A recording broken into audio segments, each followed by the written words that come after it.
округунда биздин мекемеде 217 киши жашап жатат. Эми 217 киши болсо, демек 217 тагдыр, 217 себеп эмне үчүн келет.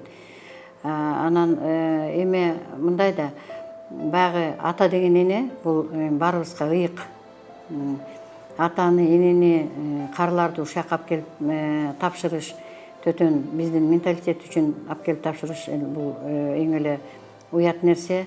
Мына айтып кетсем, 217-нин ичинен 71-и кыргыздар. Тагдырдын ар кандай бир кыйын кырдаалына туш келген адамдар, бул балдарына таарынган, жакындарына таарынган, бир кандайдыр ушундай деңгээлге жеткен адамдар, өзүлөрүнүн көңүлү ооруп чогуу турган адамдарды албетте биз бияктан ошо толбой аткан нерсесин толуктап, кандайдыр бир көңүлүн көтөрүп, жакшы бакканга аракет кылабыз да.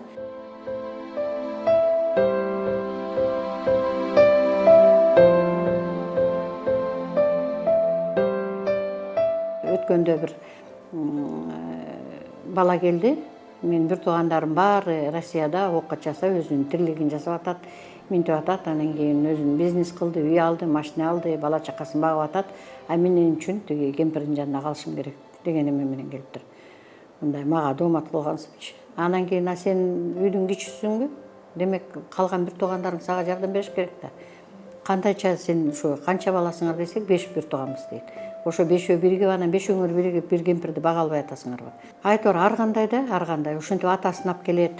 Бир кезде бизди кичинекей чакта таштап салды эле, энем менен ажырашып кетип, анан кийин таштап салды эле, анан караганда эми келди дегендер да болот. Анан эң өкүнүчтүүсү, алып келет, ар кандай шылтоо менен алып келет. Анан кийин биздин тургундар өзлөрү пенсиясын алышат. Анан ишенесиңерби? Пенсия алган күнү зарплата алгандай келет да, пенсиясына. Келип туруп, анан кийин баягынын пенсиясын тыкыйтып кананан алып кетишет. Эң өкүнүчтүүсү ошо да, алып келип бияка тыгып салган аз келгенсип, дагы ошо пенсиясын аңдып турушат. Анан мен ошо айтар элем, негизи азыр коомчулукта могу булар кайдан келип атат, карылар. Карылар деген башка планетадан келген жок да. Демек бир айылдан келди. Эмне үчүн жерлерде айыл өкмөтү деген бар. Аксакалдар совети деген бар, ветерандар совети деген бар, ага туугандар бар. Жерде ушу көйгөйдү чечпейт да. Ошол эле улуулардын арасында баланча деген ушундай болуп атат, кароосуз калып атат, балдар карабай кетти.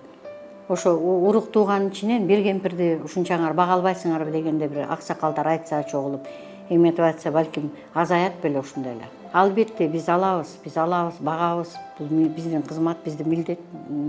Андан баш тартпайбыз да. Керек болсо ошо таштап кеткен, карабай койгон балдарынан үйдө бакканга аракет кылабыз биз биякта.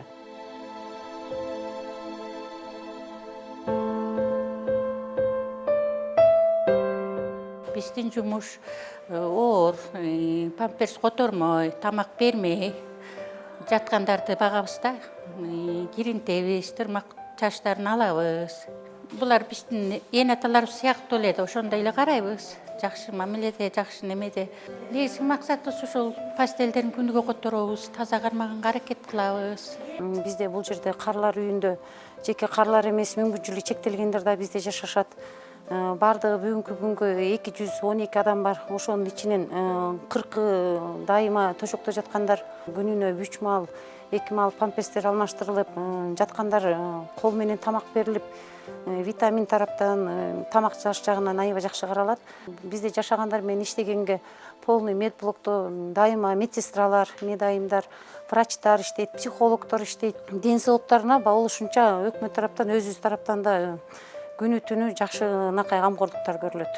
Жалпы кыргыз элине мен айтарым, улууларды сыйлап, анан эртеңки күнүбүздү унутпасак да, эртеңки күнүбүздү. Ата деген эне бул адам турмушунда, адам жашоосунда бир гана болчу көрүнүш, бир гана жолу.